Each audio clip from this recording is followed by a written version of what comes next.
I put out the trailer for my documentary a few months ago, and my wife says a line in it, and she said, "I didn't know everything about Beryl's past when I got married to him." And a lot of people messaged me like, "Oh, how could you do that? It's not ethical. It's not this. It's not that."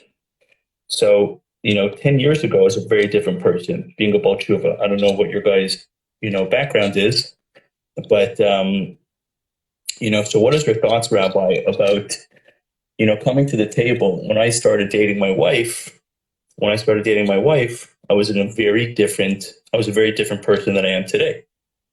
Right. Right. So what is your feeling? What is your opinion about, can a person change, and how, let's say, when you come to the table, can you be a new person in the shidduch? First part is that absolutely people can change. Rabbi Akiva changed. He changed at 40 years old.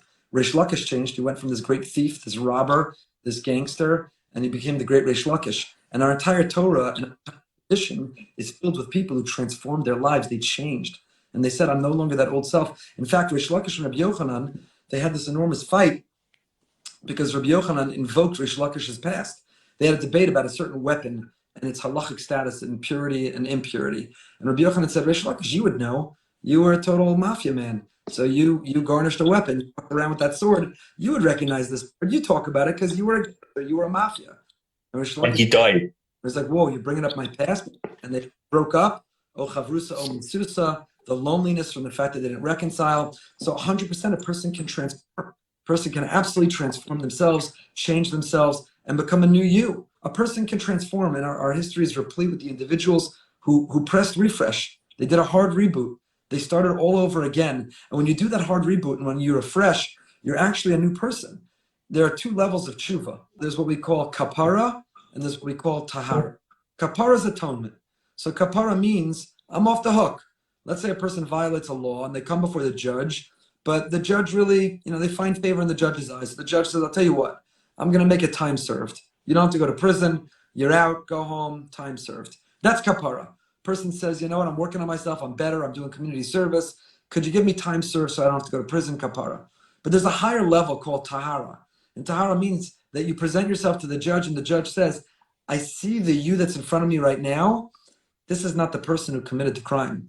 You're a brand new you. Right. So not only am Right. I making you serve the time, I've actually expunged your record. You have a new record. You have a new file. That behavior is not part of your life because there's a brand new you. So there are two levels of tshuva, and we have the ability to do both, right? We could say we're sorry, and we can work on ourselves, and we can do community service to be able to achieve the forgiveness. So time served. I'm going to let you off the punishment, but it's still on your record. It's still in your past. And there's the part of transforming ourselves that it's actually removed from who we were. So come to the dating part of it. How much that you share and reveal is almost less a function of you and more a function of the person that you're trying to learn whether you could spend the rest of your life with. If there are going to be mysteries about your past, which for the other person will be an impediment to being vulnerable, to being intimate, to connecting, because they know you're holding something back, then perhaps it's better to be transparent and share, not with pride or nostalgia, but as an investment in the relationship. I so love you and trust you, and I so want you to be connected to me, that I'll let you know about these parts of a past that no longer is me. But if the other person says they believe that that past is no longer me, I am a new person, and I want to show it to you, and I want you to believe it. I'm a new person. So the things that happened in the past were a different me. They're not part of the active part of who I am today. And therefore, I don't need to share them with you because I don't plan on sharing them with anyone because I never think about them. I'm not nostalgic for them. I don't replay them in my mind or my memory. They don't form and inspire who I am today. So they're not part of me. If you feel you want to hear about it, because otherwise that is the definition of being intimate emotionally, to connect, to not be mysterious, to not hide, to be transparent, I think that it's important to give access. But if you don't have that need, I don't have a need, and I don't want to share because it's not a part of who I am.